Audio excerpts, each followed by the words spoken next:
Hello, everyone. This is Travis J. Vernon, and welcome to today's podcast. So, life and death can be a divisive thing for some people. For me, as I was growing up, I had lots of brushes with my own mortality just because of the things I would do, the way I would play. I pushed the envelope, and even today, sometimes I'll push the envelope. I think some of the biggest paradigm shifts I had in my own brain, my own way of thinking about things changed through a lot of different experiences. Like when I would take my nephews and nieces, or even when I still take my nephews and nieces, or now that I have grandchildren, taking them out to do things or having them in my vehicle, or thinking about the consequences of a dumb decision on my part that gets anyone else injured has changed a little bit what I will do. I've always loved to hunt and fish. When I was still quite young, I would say, I don't remember when I first got my own birds and my own incubator, but it must have been 11 or 12, and learning how to keep the temperature correct and the humidity correct and do everything you needed to do to get the chickens to their 21 days of development, candling eggs, watching their growth. And then the day they start to pip the egg, to sit there and look through the window on the incubator and watch the bird hatch was incredible. I would typically miss that day of school. When my wife Nancy decided she wanted to hatch some of her own eggs, I got her an incubator. They're much more advanced now. They're much cheaper now. They turn the eggs by themselves. The temperature is digitally regulated. So much of it is better than what I had when I was growing up. But I warned her, when those eggs start to pip, you're not going to want to go anywhere. You're not going to want to go to work. And that's what happened. She sat home and watched those little birds hatch all day. There's just something about watching a life come into the world. I mean, who doesn't like baby things? They're so amazing. Well, at a pretty young age, I was woken up by my oldest sister, Deanie, in the middle of the night, and she said, "Trav, there's something going on in your chicken coop." So I ran downstairs, grabbed my 20 gauge shotgun, loaded it up, asked her if she would come out with me with the flashlight, and we run down to my chicken coop, which is about 100 yards down into the field behind the house that we lived in. Closest neighbor was about a half mile away, so shooting out of my house wasn't a big deal. We get down there, and it is chaos. There's feathers and blood and things everywhere, and I'm trying to figure out what's happening. And my sister's shining the flashlight, and she shines it to the corner of the wire, and I see a silverish white mink. In the industry, they're called pastels. But the silvery white mink is crawling through the hole in the wire. The light hits it, so I killed the mink. Now, that really upset my sister because she was standing pretty close, and she was upset that I didn't warn her that I was going to shoot. But anybody that hunts knows that there are times where you have to make a snap decision and either take the shot or don't take the shot. Had I not taken the shot at that moment, I wouldn't have killed the mink. And things like mink and weasels, they'll keep coming back. It's difficult to fix every single part of a chicken coop to make it 100% impervious to predators. They're designed to kill. And after Nancy had hatched her chickens, I had warned her too, there's going to be a day that you walk to your coop and it's carnage. And when it happens, it's going to be sad. There's no really way to describe the feelings you feel when you see the death and destruction of something you've raised from an egg. Now, the hardest part about it for me when I was probably close to 12. In the middle of the night that night, is my sister was mad. She went back up to the house. Some of my chickens had been injured and needed to be put down. And my dad asked if he wanted my help, and I said, no, I can do it. And I had to put all my wounded chickens down that weren't going to survive. And I remember not being able to see through the tears. That's pretty rough. It's hard on a kid. I struggled with that for a while. And there are other times that I'll struggle with taking lives. I honestly believe that's one of the biggest difficulties we're having in our society now, is that people are so removed from the life and death scenarios. People don't have to go out and take the life of a chicken to have dinner. They swing by the grocery store and grab a rotisserie chicken in a bag. People have never experienced watching an egg hatch other than on a YouTube live feed, or watching an eagle nest, or seeing maybe the birth of their own child. They don't get to see those things. They see baby animals at the zoo. But then in the real world, you learn that elk drop all their calves at the same time because the predation from things like black and grizzly bears on elk calves is so extreme that if they don't have all their calves at the same time, you don't have this massive abundance of food on the landscape, so that they can't kill them all. And nature's really good about balancing things out. Nature recovers quickly.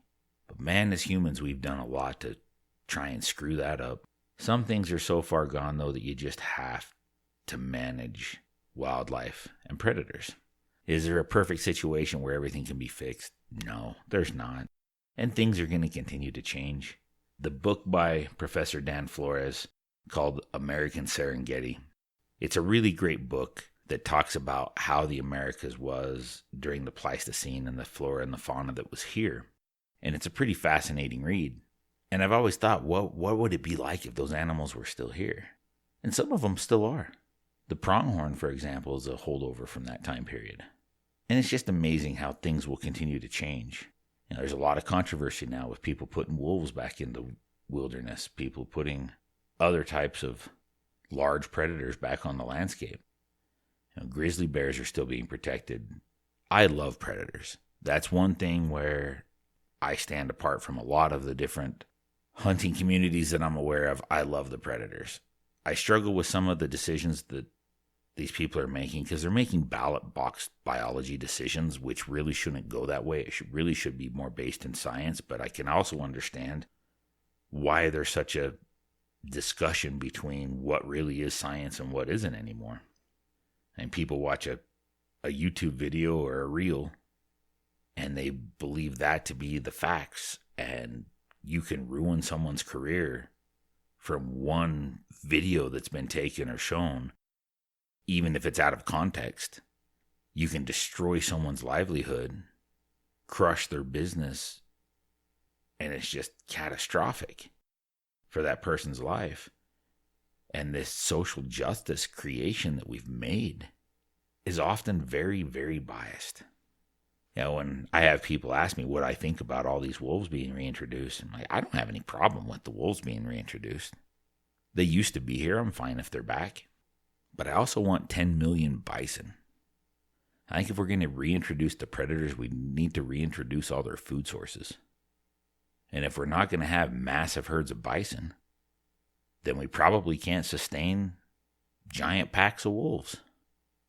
Because if you release a predator without its primary food source, it's not going to starve to death. It's just going to kill something else. I enjoy eating wild game. I like the flavor. I hate the phrase gamey. There are times that you can get an animal that's maybe a little tougher, maybe has a little bit more of an off-putting taste to it just because it was rutting or something it was eating. And in those situations, I've never had a time where I had to throw an animal out. I know of people that have, and I've tried some of the meat that they said was terrible, and yeah, it was. In my world, more often than not, it's how that animal was handled immediately after harvest, and sometimes those things are out of your control. But I always teach both my students and my clients that when you're taking a life, proper care of that animal shows a level of respect. The outfitter I work for understands that the type of person I like to hunt with is someone who appreciates and respects the wilderness and wildlife. So they don't put me with people that don't see the way I do or aren't the type of person that I would really get along with. Now, that being said, I have had some clients who did not see eye to eye with me, who did not like me. If you listen to some of the previous podcasts where I talked about being ADHD, sometimes my brain functions way faster than my mouth, and I can't hold back on some of the comments when someone asks me a question and they take it as me being blunt or rude, when for me it's just answering the question. But I appreciate that person that's going to walk up and appreciate the animal that they have taken, that's going to make meals, dinners, jerkies. They're going to remember that. I'll have people come into my home, and we have a few mounted animals and some European mounts and a few different things in the house. And some people are put off by taxidermy within their home. Or they'll think, oh, that person has all these dead animals hanging up, and it's just, they don't understand. For me, it's showing some respect to that animal, but every time I see my wife's big bull elk hanging on the wall, all I can envision is the story and the memories and that day of hunting that elk and all the things that transpired and how difficult the pack out was. And all those things flood back. Now I understand why no one else is going to have those same feelings that my wife and I have when they see that elk. They'll look at that mounted elk on the wall and think, oh, it's a big, beautiful animal. I can't believe you killed it. These same people may have shared in a meal of that same elk in my home, not knowing what it took to take that animal's life, not knowing the respect that we showed to that animal. And that's where I started to get into these struggles in my own brain. Is it ethical for me to take money to help others kill? I get different clients who straight up would not kill an animal if they weren't being guided. They haven't been able to spend the amount of time and resources in the wilderness that I have over the course of my life. Or when I was younger and guiding fly fishermen, there was an old timer that was bad-mouthing another guide to me. And this gentleman was probably late 60s, early 70s. He said, I don't know why that young kid over there is trying to tell me what to do. I've been fishing for way longer than he's alive. Now, me being me, I come back with, well, how many days a year do you fish? And he said, well, he takes about a 2-week vacation every year to go fishing. So let's just hypothetically say he's 75 years old. So that gentleman has fished, if he took 2 weeks every year from the time he was born until 75, he's fished 1,050 days. Now, I've just recently turned 50, and I'm almost to 3 times that many guide trips. And the guide that he was talking about, at that point in his career, was fishing, I'd say, pretty close to 100, 150 days a year. So let's say he's only 28, and he started fishing really, really hard when he was 12. And if he did get 100 days a year, from 12 to 28, he has 1,600 days on the water. He's almost doubled that man's experience by the age of 28 as someone who's 25 that only gets out 2 weeks a year.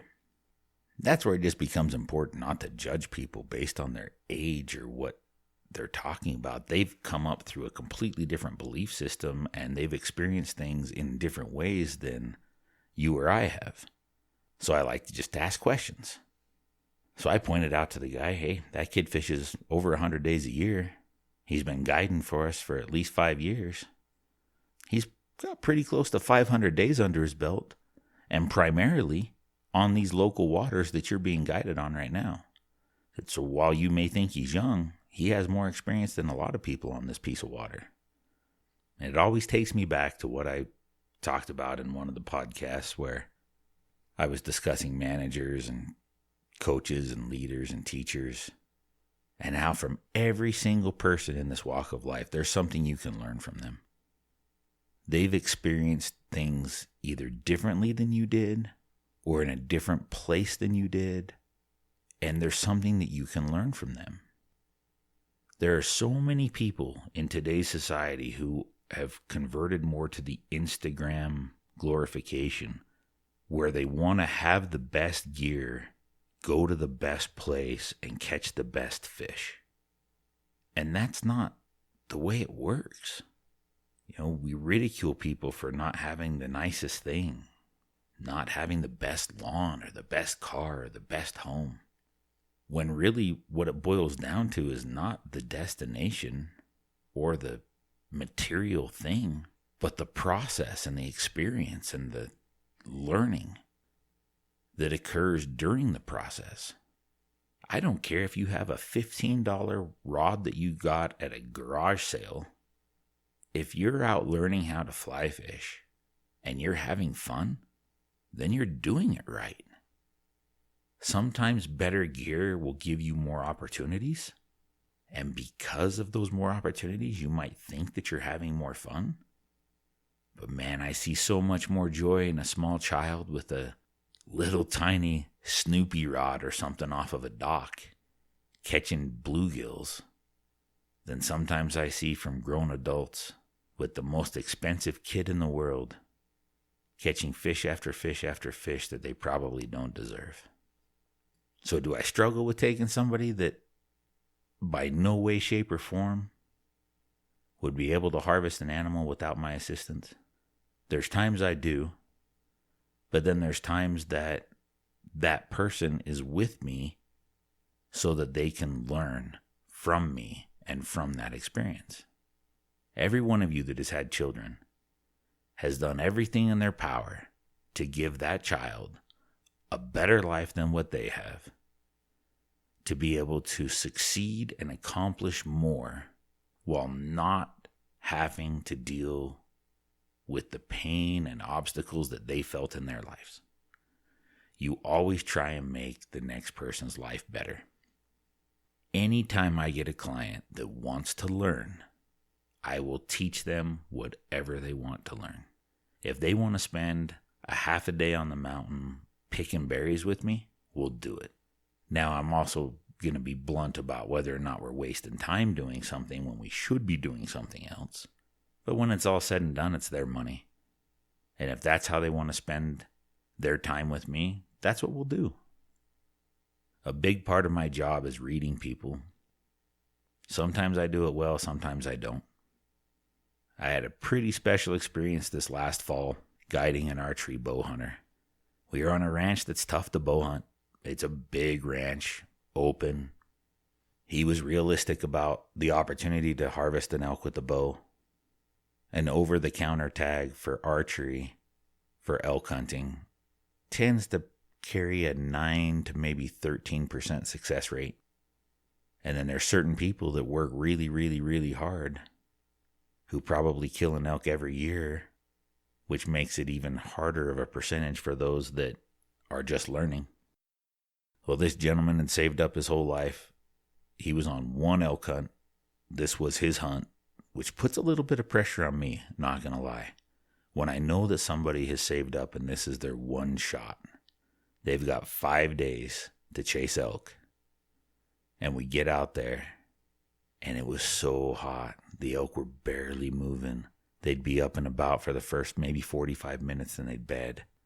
And it was just a hot day, glassing, trying to find where they were bedded, but they were in the dark timber, trying to stay in the coolest areas.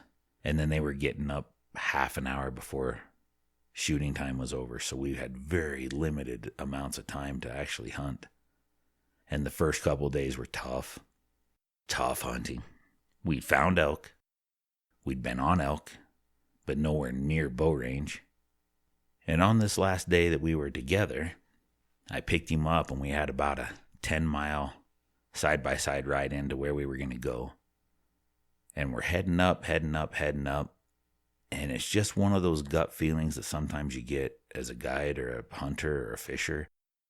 You're like, maybe we should go around this way. Maybe we should come in from a different direction. Even though we'd been on the elk the last couple days, I thought, let's swing in from this different canyon and approach from a different way and see if we can get a better view.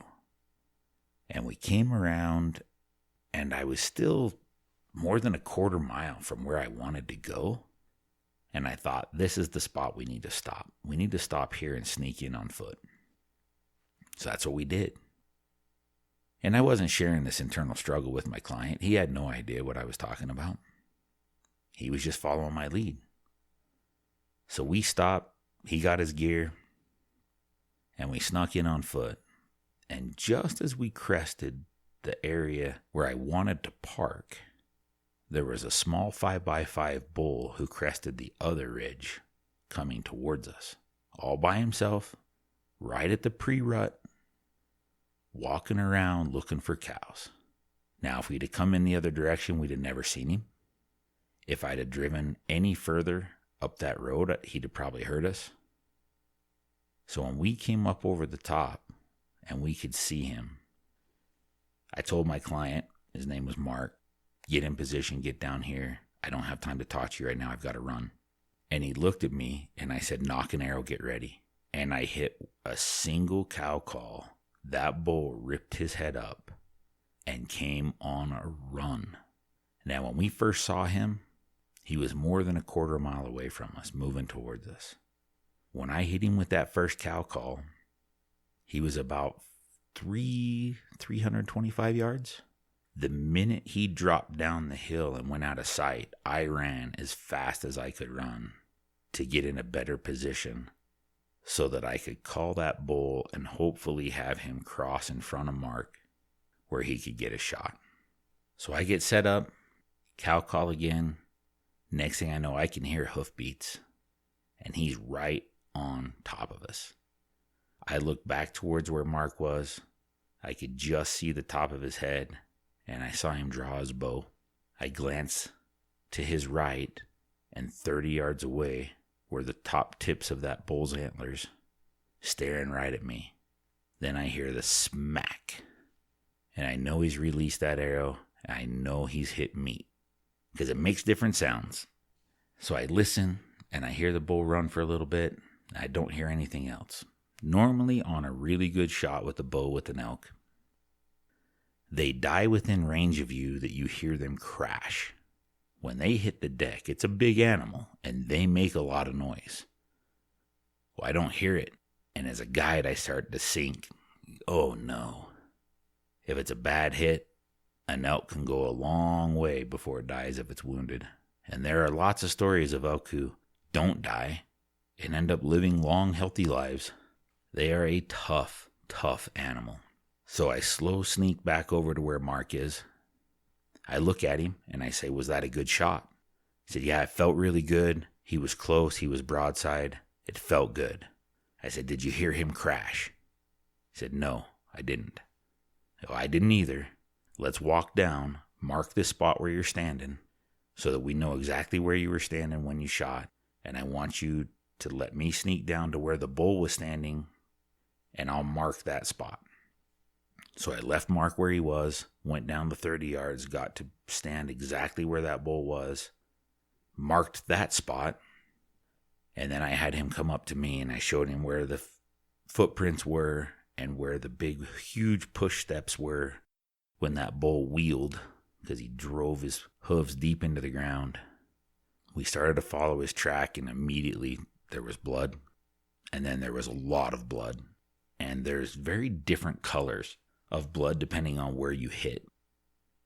Little telltale signs. Bubbles in the blood usually indicate lung.